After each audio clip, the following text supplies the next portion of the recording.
Halo adik-adik, ketemu lagi barengan dengan Kak Kris di sini dari program studi gizi Fakultas Kedokteran dan Ilmu Kesehatan Universitas Kristen Satya Wacana. Nah, hari ini Kak Kris datang lagi untuk memberikan edukasi, memberikan tambahan wawasan atau tambahan informasi terkait materi mengenai pubertas, kesehatan reproduksi, dan edukasi seks pada usia pra-remaja. Kayaknya topiknya beda banget ya daripada topik yang biasanya, dan ada topik yang mengarah ke usia pra-remaja. Oke? Mau tahu informasi seperti apa yang ingin Kak Kris bagikan untuk adik-adik semuanya? Yuk kita ikutin ya. Oke, Kak Kris siapkan dulu untuk materinya. Sebentar ya. Oke, ini dia materinya. Ya, terkait dengan pubertas, kesehatan reproduksi, dan edukasi seksual pada usia pra-remaja.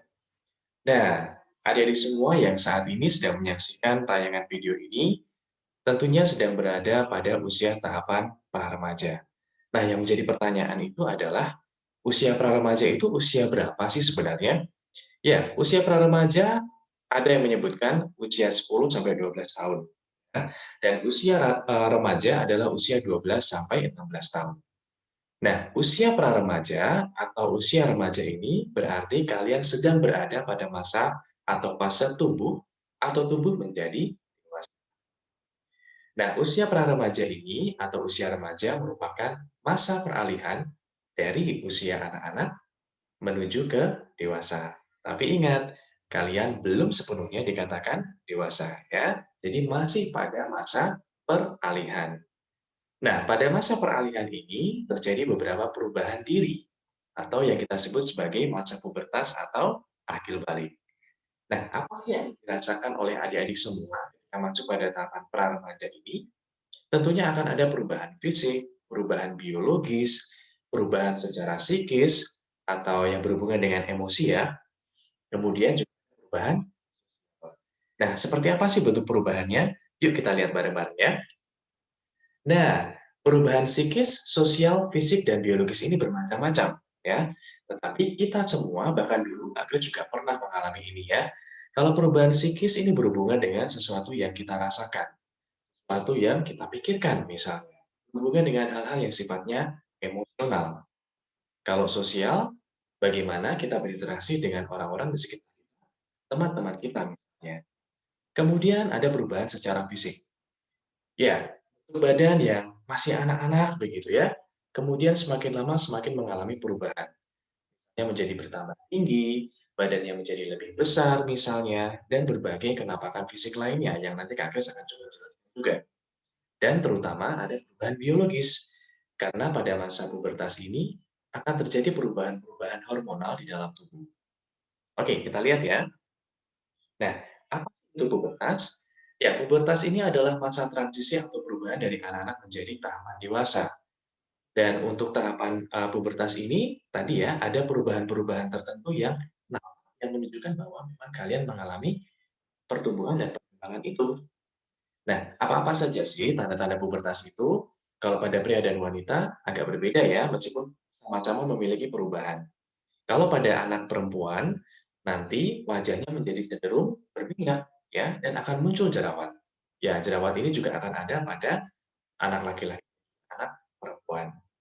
Kemudian, baik laki-laki maupun perempuan, nanti juga akan mulai tumbuh rambut-rambut halus di beberapa bagian tubuh. Misalnya di area ketiak, di area organ genital, kemudian kalau yang cowok nih, pastinya nanti akan mulai tumbuh janggut dan juga kumis.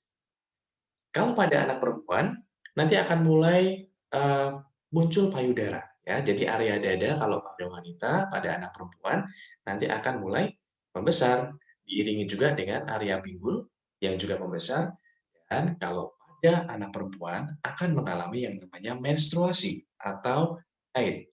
Jadi pengeluaran darah melalui organ vital perempuan melalui vagina. Nah, kalau pada anak laki-laki seperti apa sih? Yang pasti nanti suaranya menjadi lebih berat, ya. Yang biasanya suaranya seperti apa ya? Mungkin kalau pernah nonton film Chickmang, mungkin seperti itu ya waktu masih anak-anak. Tapi kalau sudah beranjak mulai dewasa remaja, suaranya menjadi lebih berat, ya. Kemudian ada pun yang ada di area leher ini yang terlihat.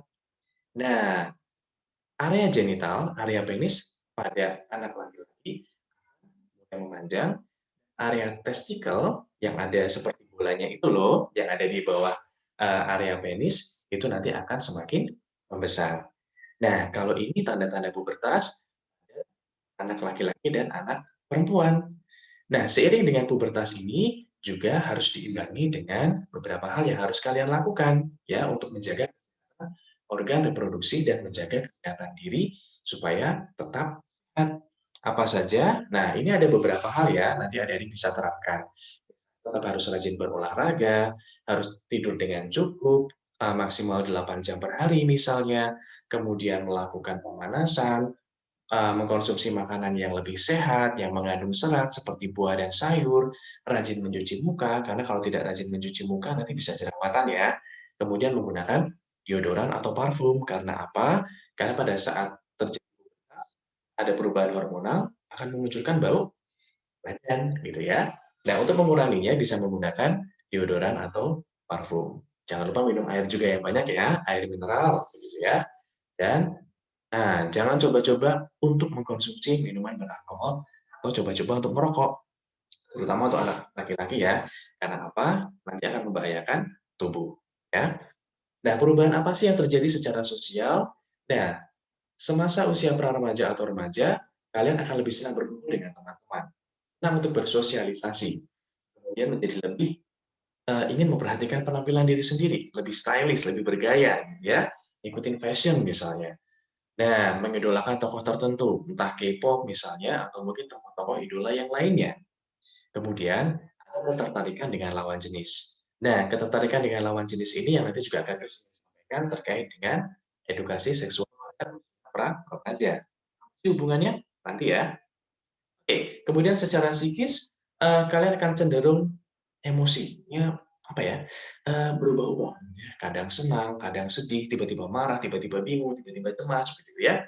Karena, eee, terkadang membandingkan, "Kok saya begini ya? Teman saya kok begini ya?" Nah, kadang seperti itu.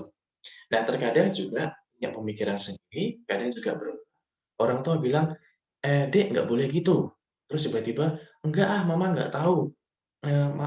Adik nggak suka dan sebagainya. Jadi, eee, seperti sudah bisa membuat keputusan sendiri. Nah, itu yang terjadi secara psikis adik-adik ya. Oke. Nah, bagaimana cara menjaga organ kesehatan kita, organ reproduksi kita pada usia pra-remaja dan usia remaja? Ini ada beberapa cara, ya. Nah, karena kalian sedang aktif-aktifnya bergerak, sering sekali berkeringat, jangan lupa untuk secara rutin mengganti celana dalam atau kaos dalam yang dipakai, begitu ya. Kemudian jangan lupa menggunakan handuk sehabis mandi. Mungkin setelah berkeringat jangan lupa juga pakai handuk ya. Kemudian, untuk yang perempuan, karena juga mengalami masa menstruasi, jangan lupa untuk mengganti pembalut secara rutin ya, dan juga membuang pembalut ini ke sampah, jangan dibiarkan berserakan. Kalau mandi, nah jangan lupa menggunakan sabun. Bilas yang bersih, baru kemudian pakai handuk. Minimal mandi 2 kali sehari ya, jangan lupa gosok gigi, cuci muka, dan sebagainya. Oke? Ya, yang penting adalah jaga kesehatan, karena kalau kalian tidak jaga kesehatan, nanti bisa terkena penyakit. Yang paling penting nih, edukasi seks pada usia remaja. Kenapa sih kok Kak Kris harus menyampaikan ini? Karena melihat situasi yang ada di sekitar kita, terkadang kita menemukan ya, atau mungkin kita pernah mendengar atau melihat ada usianya masih anak-anak begitu ya, masih remaja, tetapi hamil misalnya ya, sudah memiliki anak. Wah, ini suatu hal yang, mmm, apa ya, mungkin menjadi hal yang, menakutkan begitu ya. Kok masih kecil sudah punya anak sih? Nah, kenapa ya bisa seperti itu? Coba begitu ya. Nah, ketika kalian masuk pada usia pra-remaja atau usia remaja, aktivitas hormonal di dalam tubuh itu sudah mulai mengalami perkembangan. Artinya, kalau pada pria, bagian penisnya, terutama area testis, ini nanti sudah bisa menghasilkan telur. Kemudian pada perempuan, pada area vagina, karena di dalamnya ada rahim, nanti akan menghasilkan sel telur. Nah, jika antara anak laki-laki dan perempuan ini melakukan hubungan seksual, layaknya seperti orang dewasa, nanti dapat menghasilkan janin atau bayi, ya. Jadi nanti anak perempuan ini akan hamil selama kurang lebih 9 bulan, kemudian melahirkan. Nah, adik-adik semua tolong harus ingat baik-baik bahwa usia pra-remaja, apalagi usia remaja, ini bukan usia yang tepat untuk melakukan hubungan seksual. Belum waktunya, ya. Dan ini dilarang karena aktivitas seksual seperti ini hanya dilakukan oleh orang yang sudah menikah saat nanti kalian beranjak dewasa. Seperti itu ya, adik-adik semua ya. Nah, kenapa sih kalau misalnya eh, terjadi istilahnya pernikahan dini ya adik-adik ya. Jadi masih terlalu muda untuk anak-anak usia pra-remaja atau remaja menikah. Karena ini bukan usia yang tepat, bukan usia di mana kalian siap untuk mengalami pernikahan seperti itu. Ya. Nah, ini nih ada beberapa dampak negatif akibat dari seks bebas pada usia remaja atau remaja. Apa sih yang pertama? Yang pertama, kalian akan kehilangan waktu. Kenapa? Harusnya kalian bisa bermain dengan teman-teman, harusnya kalian bisa belajar, harusnya bisa sekolah, dan sebagainya. Akhirnya waktunya nanti begitu ya. Kalau misalnya nanti, aduh kok saya sudah punya anak nih, gitu ya, anak saya nangis misalnya ya, harus diberi susu, diberi makan dan sebagainya. Nah, waktu kalian akan berkurang. Kalian tidak bisa bebas lagi. Kemudian uh, kalian akan kehilangan waktu untuk bersosialisasi atau berkumpul bersama teman-teman. Nah, hal yang lainnya apa? Yang kedua adalah ketika kalian berada pada usia pra-remaja, meskipun kalian sudah ya uh, untuk melakukan reproduksi, tetapi kalau pada anak perempuan rahimnya ini belum siap loh untuk menerima keberadaan janin, begitu ya, masih belum kuat rahimnya untuk bisa menerima keberadaan janin di dalam tubuhnya. Ya, resiko keguguran pada anak usia remaja ini besar sekali, begitu ya. Nah, kalau misalnya sudah lahir, juga bisa muncul nih gangguan-gangguan psikologis. Misalnya, rasa takut, rasa bingung, rasa cemas. Belum lagi nanti kalau misalnya kita mendengarkan omongan-omongan negatif dari orang-orang di sekitar kita, begitu ya. Dan kita juga belum merasa cukup dewasa untuk bisa mengurus rumah tangga, mengurus anak, dan sebagainya. Nah, yang terakhir yang juga tidak kalah mengerikan adalah adanya risiko penyakit terkait dengan organ reproduksi. Nah, mungkin adik-adik mendengar ada penyakit menular seksual, ada penyakit HIV misalnya. Nah, itu adalah beberapa contoh yang kerap ditemui akibat kegiatan seks bebas yang pernah terjadi pada anak usia pra-remaja atau remaja. Jangan melakukan itu ya. Oke. Nah, ada pesan yang mau Kakek sampaikan untuk adik-adik semua, karena kalian sudah mulai beranjak dewasa, adik-adik semua juga harus mulai memahami hal-hal apa saja yang boleh dan tidak boleh dilakukan oleh orang lain, terutama. Ya, nah jangan membiarkan orang lain tiba-tiba melakukan hal-hal semacam ini. Sebagai contoh, jangan pernah membiarkan orang untuk menepuk, misalnya area dada, area mulut, area kemaluan, ya, area pantat, karena itu bukan hal yang sopan, ya. Kemudian, ketika ada orang lain yang ingin menyentuh area-area pribadimu, seperti bagian dada, atau tadi bagian kemaluan, bagian pantat, kemudian memaksa kalian untuk membuka baju misalnya, apalagi ini orang yang tidak kenal sama sekali, bilang tidak. Begitu ya.